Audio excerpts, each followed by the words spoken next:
Good morning, everybody. It is December 28th, I do believe, something like that. And it's a really, really cold day, breaking records again. It's actually only minus 35 right now because it's almost 11 a.m. in the morning. And here, I'll show you. That's Celsius, by the way, minus 35 Celsius. And once you get to minus 40, which it was earlier this morning, minus 40 Celsius and minus 40 Fahrenheit, I do believe, is the exact same. Okay, so it's freaking cold. There is wind chill warnings. There's extreme cold warnings out for us here in Saskatchewan right now. Wind chill is minus 54 Celsius. So when you're outside, it's feels like minus 54 degrees Celsius. That's cold. So what are we doing? I'm in my truck. I can't get enough heat in this truck to actually warm it up. I don't have my winter front on, and apparently you need your winter front when it starts to get this cold. I'm actually in Ashton's truck, hence the little baby car seat back there, because my truck is not plugged in and it would not go. My truck said no. Normally these Chevys are really good starters. Obviously it depends on what oil you have. I have a pretty heavy oil in it because, you know, I'm coming out of some nice weather, and dropped down to minus 40, and I'm like, I'm not even gonna try and start the truck. It's too hard on it. I just know for a fact it would just go whoa, whoa, whoa, whoa, whoa, whoa. Maybe it starts, but man, is that ever hard on stuff. So this is the only one that I could get plugged in. Got Ashton's truck going, and we're gonna head home. We're gonna head to the South Farm. Why are we gonna head to the South Farm? We're only gonna make a special little quick trip down there to do a video of the honeybee header, and then we're gonna turn back and we're gonna come back. So I like to wait for like one of the coldest days on record, minus 54 or 3 or whatever it is out there, to hold my camera, to hold my phone. That's how I roll. So let's go. Let's make our special trip, grab this video, and then we're gonna turn and burn. We got family down here and we're gonna come back. So I'll see you when we get there.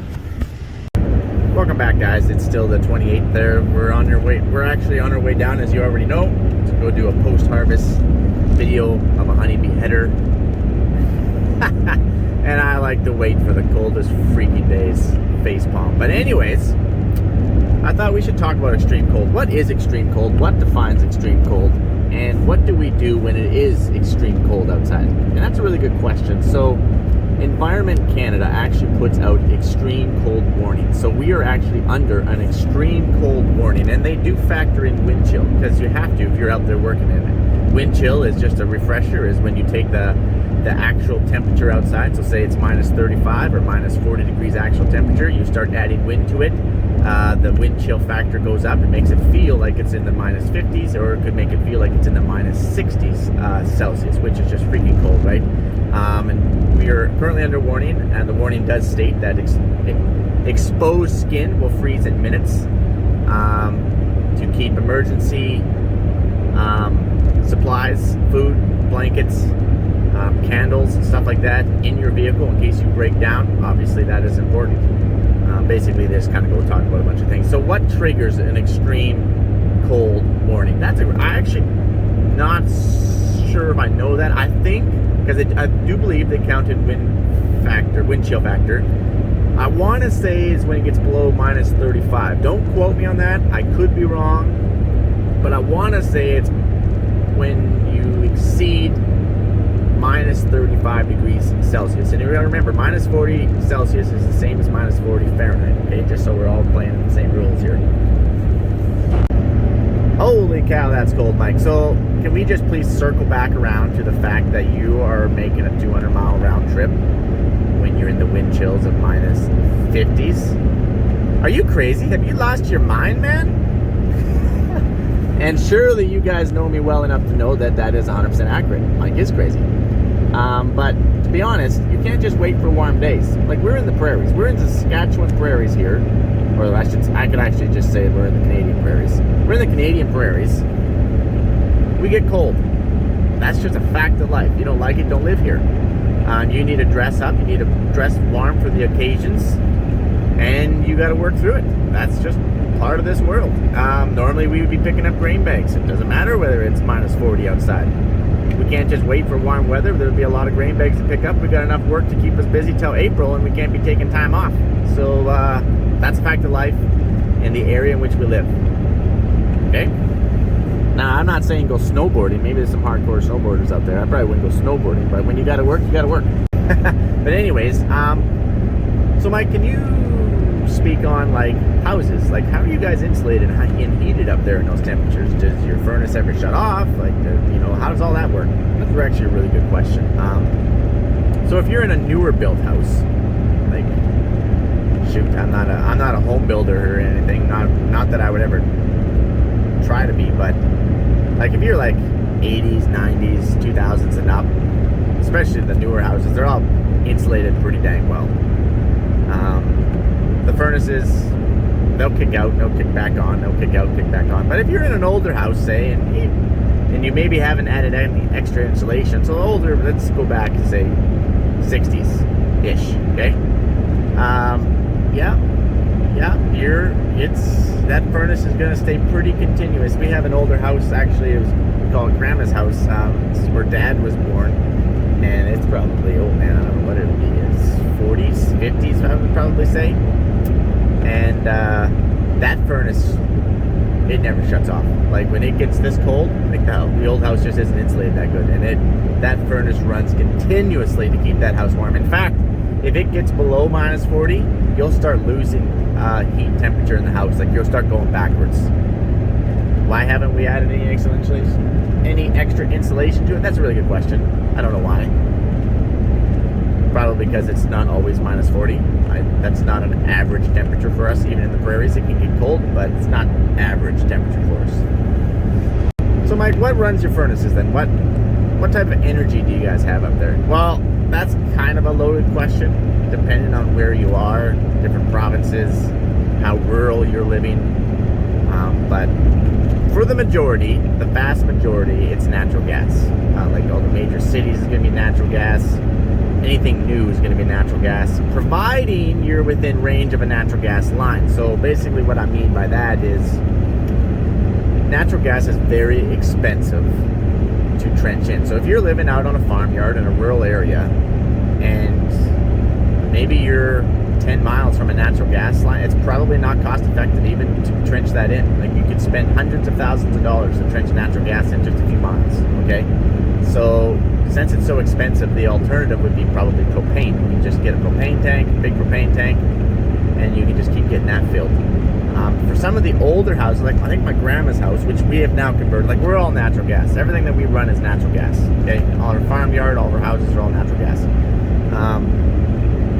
But our dryer is propane, and the reason why is because where our gas line goes into our shop to where we put our bins and our dryer, that's like, I don't know, you guys, I'm not sure, maybe it wouldn't be a quarter mile. No, it wouldn't be that far. But anyways, it's not even cost effective to get that trenched to natural gas. Even though we have natural gas in our yard, it's still not cost effective for us to trench it to the other side of our yard.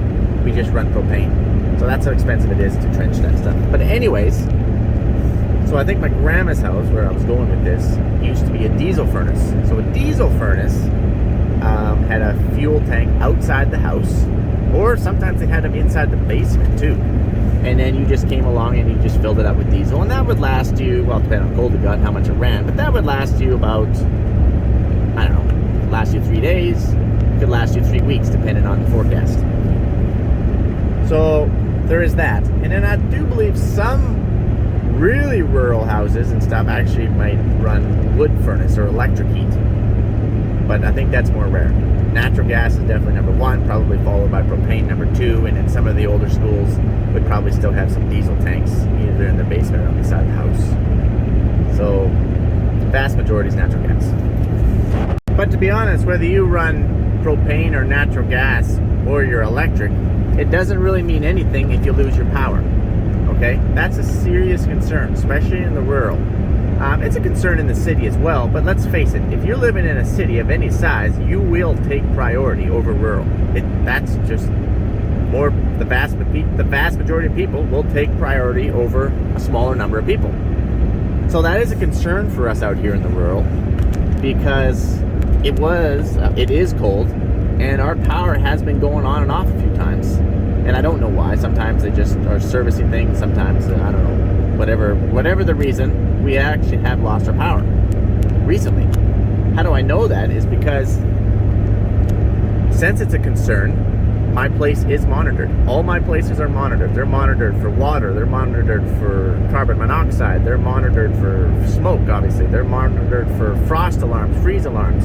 If it gets too cold in there, it's monitored. I can adjust the temperature, turn on the air conditioning from my cell phone. Everything is monitored basically for insurance reasons, because if you're not there all the time and that power happens to go off, you might, depending on how cold it is, you might only have 6 hours and you're going to start doing damage inside your house. Okay? So if you lose power, then you're going to be wanting to look for a generator, get a generator going, set up bunch of little heaters on the counters and keep it above zero in your house. That's just your goal. It can stay 5 degrees in there if the power's out. Just keep it above zero. So that's a big concern for us. So yes, a lot of people do have generators. Some, like my dad, for example, his generator's hardwired right in. So the minute that he loses power, his generator fires up and he can run his whole house and everything. I don't have that. I just have a little generator, and then I think Brian, though, he has a generator that he can just plug in and it can power up maybe a couple rooms, basically all your essentials like your furnace and maybe a stove and some stuff like that. So that is pretty important. You want to be planning ahead because you can lose power out here. And last time we lost power, when it wasn't this cold, it was fall. It was this fall. Shoot, when was that? Maybe a month or two ago. Anyway, I don't know if it was -5 yet. So it wasn't super cold, thank goodness. We were out of power for like 36 hours. It was that long. And obviously the power companies, they're working. They're trying to get as much done. It was after, I think, a big windstorm. Remember when we had that 100 and 110 kilometer winds or whatever it was? Well, it just busted down a whole pile of power poles. So anyway, the power company, they're doing everything they can to get power restored, but they're going to focus on the city first and work their way down to you. So if you're that lone guy out there on one power line, and there's only 3 farms out there, you're going to be the last person they're going to come to, unfortunately. So since you already know that, you need to kind of plan ahead. Hopefully have a generator. I don't, obviously. Luckily it wasn't that cold. And I think I do have a generator. It just hasn't ran in forever. So it's like I don't have a generator. Unless you're going to service those things and keep them where it's warm so you can get them going, it's still probably going to be a problem. But anyways, the company that monitors it, because it's live monitor, if anything looks out of alignment, they'll call me. And then there's a list you give them. They'll call my brother, my parents, whatever, and say, hey, this location, it's showing that it's down to 7 degrees inside the house, and then that's like a red flag, obviously, and everyone's running there to try and Brian saved me I don't know how many times, because I'm not always home, right? That's just rural life, I guess. Anyone out in the rural, that's rural life. A lot of this stuff, you guys, is just common sense. Like, if you want to be out and it's -40 or -50, that's fine. You know, we get cold out in the prairies, like I've already said. You got to learn to work with it, but just, don't be running bald tires. You're trying to get that extra 500 kilometers out of your tires, and make sure you always keep a full tank of fuel. You don't know what happens if you get caught in a blizzard, a snowstorm, and you have to sit in your vehicle for 24 hours. Yes, we might have good cell service. We live in a day and age where someone can come and help you, but ain't no one coming if they can't get to you. Pack some food, pack some blankets. Make sure you're dressed warm enough to work outside, not just be able to get from, one store to the next with a light jacket. Throw your boots in there. It's just common sense stuff. So anyways, that's just kind of everyday winter to us. But now that we're getting to the rough roads and it's going to start getting bouncy, good old Saskatchewan highways, and since it's so cold, my truck is like a brick. It's rock freaking hard. It's so stiff. So I will catch you on the flipper. Adios!